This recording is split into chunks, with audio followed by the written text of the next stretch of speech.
Let's introduce you to the third member of our broadcast crew, and Amanda Smith, who's down on the sidelines. Thank you, Tyler. Well, Ball State assistant coach Ryan Patterson said they are going to have to compete for 40 minutes today because Akron's play style is fast and precise. They sprint up and down the floor, and he said that the Cardinals aren't going to be able to celebrate after made baskets or sleep on plays. They're going to have to get back on defense because if they don't, it's going to be a long day of easy layups and wide open threes for the Zip. So we can expect to see a pretty up-tempo game today, Tyler, knowing that's been Akron's sort of style now for the past 6 years. Coach, you had told me you didn't know if you guys would win today without a big game from Renee Bennett. We didn't see many minutes from her in the first half, so how were you able to adjust your game plan? Well, she got in foul trouble. I don't know if it's all her fault or not. I'll have to watch it on film. Having her back in the third and fourth quarter, what sort of spark was she able to give you guys that allowed you to pull away with the win? Well, you could see they had a chance to either let her lay it up or foul her, and they chose to foul her. Thank you, Joel. This is the first time that Ball State and Northern Illinois are meeting this season, and Brady Selly told me that's kind of influenced his game plan for today. He said he doesn't necessarily want to use all the cards they've scouted on Northern in this first matchup if they don't have to. He trusts his team's judgment to just go out and play, and then afterwards maybe make some adjustments and figure out some things they can fix for that next meeting in February. But these two teams lead the conference in scoring, and he said this is not just coach speak. He truly believes that the difference in today's game is going to be with points in the paint. Let's introduce you for the first time to the third member of our crew and say hey to Amanda Smith. Joel, you mentioned the strength of Michael Weathers. This is a guy that leads his team in assists, steals, blocks, offensive rebounds, and scoring. Now, knowing that, James Whitford said he's the type of player you have to defend at all levels because there's not one specific area of the game where he stands out. He can drive to the rim, he can shoot threes, and he has the ability to make plays for his team. Now, he told me he defines him as an elite playmaker, passer, and defender, and he said that tonight he's looking for his team in Ball State to make Miami play on the glass, grabbing offensive rebounds, but not giving up second chance shots on the other end. Tyler, Ball State with the lead right now, but Ryan Patterson telling me they need to do a better job of getting out on shooters and not allowing them to drive into the lane. Now, we saw Renee Bennett on the bench for most of the first half, and that's something that Ball State thought that they were going to be able to use to their advantage. She's got 4 inches on Akron's tallest player, so he said hopefully having her back in the second, they'll be able to feed it into her some more and get some momentum going coming up. Thank you, guys. Well, I talked with Ball State head coach James Whitford, and he said he's concerned about his team's ability to slow down Eastern Kentucky's offense, specifically Asante Gist and Nick Mayo, knowing how effective they are coming off of that pick and roll. Now, he said containing Mayo is going to be a team effort because he's a guy that can do it all. He can shoot the three, he can post up, and he can drive. So his plan is to have multiple guys guard him today, try and limit his team's fouls and keep Mayo off the boards. One more note, guys, Tajay Teague had a little bump to the head in practice the other day, so we will not see him on the court. Well, Jimmy Johnson was able to break a 6-race streak of failing to finish in the top 10 this past weekend in Indy. The 48 team placed third, locking themselves into the chase. But it's a different story for Johnson's teammate Dale Earnhardt Jr. Now, obviously, he is still not running due to concussion-like symptoms. So you've got 4-time Cup champ Jeff Gordon, who comes into the Brickyard, places 13th, and that knocks Jr. out of the chase. So the question now isn't just when or even if Dale Jr. will return, but can the 88 car make up those lost points and jump back up in the chase standings? Their next shot will be with Gordon back in the car this weekend at Pocono Raceway. 2 back-to-back top 10 finishes for Jamie McMurray. He placed 7th at Kentucky and 6th this past weekend in New Hampshire. Now with that finish, he was able to jump ahead of Dale Jr. in the chase standings to 14th. Dale Jr. obviously not running right now due to concussion-like symptoms, so the one team being able to take advantage of him being out of the car. Now, McMurray has yet to win a Sprint Cup Series race this year, but Indy could be his track. Welcome on back into NASCAR Race Hub. Let's take a look at the chase standings. Now, all the guys in yellow have won at least one race this season. Kyle Larson right there on the edge in 16th, and that could make this next page a little messy. Now, on the left, that's the current next 12, but on the right, we've thrown Chris Buescher into the mix. Now, there's the asterisk next to him because he doesn't exactly have the amount of points he needs right now to make it into the top 30. Yeah, right, Adam? Yeah, he's got to be top 30 in points. If he gets in the top 30 in points, He takes over that 12th position, becoming the 12th winner.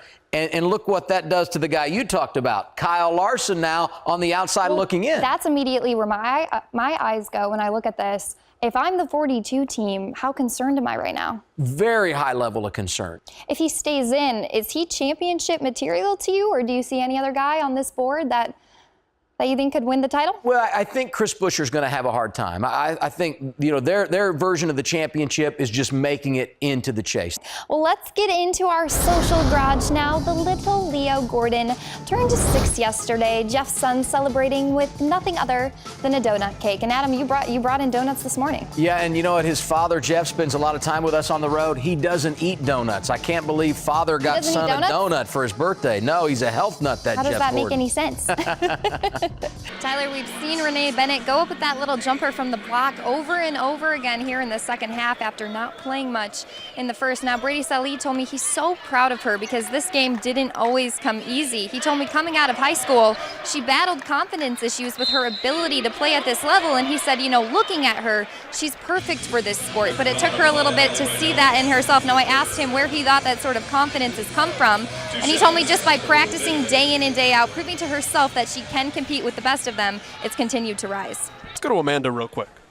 Well, Shelby, you had mentioned that Ryan Patterson said he wants Carmen Grandi to drive into the basket more. Well, I talked with Brady Salih, and he told me that over the summer, he and his staff made the decision to put the ball in her hands more this season. He said he's a big trust guy, so once you can earn that with him, you're the player he wants to have control of the ball. And he said, at the beginning of the season, his players would get a rebound and they would try to take the ball up themselves. Well, now they grab it and they're looking to outlet it right to Grande. They want to get it to her because they know she has the ability to get the ball right back to them, and we've been seeing that in the play she's had so far.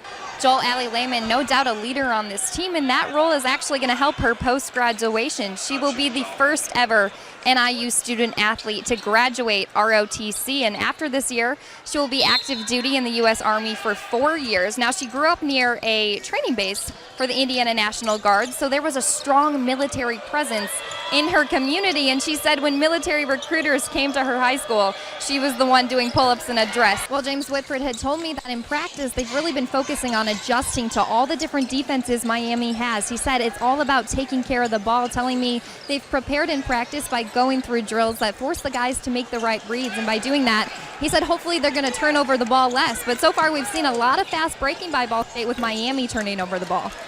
Yeah, Dan, we saw Marcus Weathers grabbing at his eye when he went down on that last play. Well, the athletic trainer ran over. It ended up being his contact fell out, so he ran over back to the bench, put some solution on it. It's back in his eye, and we see him back in the game. My question to you is, how have the Cardinals adjusted to life without Natalie Fontaine? Yeah, I think that's definitely something that at the beginning of the season, they were still trying to figure out. And I've had conversations with Brady Salih about at the beginning of the year, them still figuring out player rotations. How do we play without our star? But they're 25 games in now. They're 10-3 in the conference. They can play without her. They've proven it in the success that they're having. And, they've had different people on the team step up and kind of take over that role that Natalie Fontaine played. And so going off of that, one of the players that has stepped up has been Renee Bennett. How has she been such a reliable force for Brady Salih this season? Yeah, well, I think that Renee Bennett is such an interesting player because you look at where she started her college career to where she is now. She is the go-to person on this team. And, Brady Salih even said that last year she kind of took a back seat to Natalie Fontaine because that was her role, and she was okay with that. But it's her senior season. She averages now 16 points a game. In the past 2 games, she's had back-to-back double-doubles. She's someone that how we're talking about. She's stepped up, and she's proven to be a leader on this team. Yeah, and you can talk about the quote-unquote big three of Mariah Monaco, Renee Bennett, and Jill Morrison, but who might be a player that we would consider under the radar right now for Ball State? I am going to go with Morgan Glachek because she's just a freshman, so she's not putting in a great amount of time. She's 6'5", so she plays the same position as Renee Bennett, but she gives her that opportunity to come out of the game, give her a little break, and when Glachek is in there, it's not like the offense or defense is crumbling. She can hold her own, And, you know, I remember specifically in a game against Akron, Renee Bennett got into some foul trouble early in the first half, and so Morgan Glatchick was able to come in, and she played a good amount of time for the Cardinals, and Brady Sallee was really impressed with her performance. So I think that, you know, over the next few years as we see her develop, she's going to be one of those players how we're talking about in Natalie Fontaine and Renee Bennett.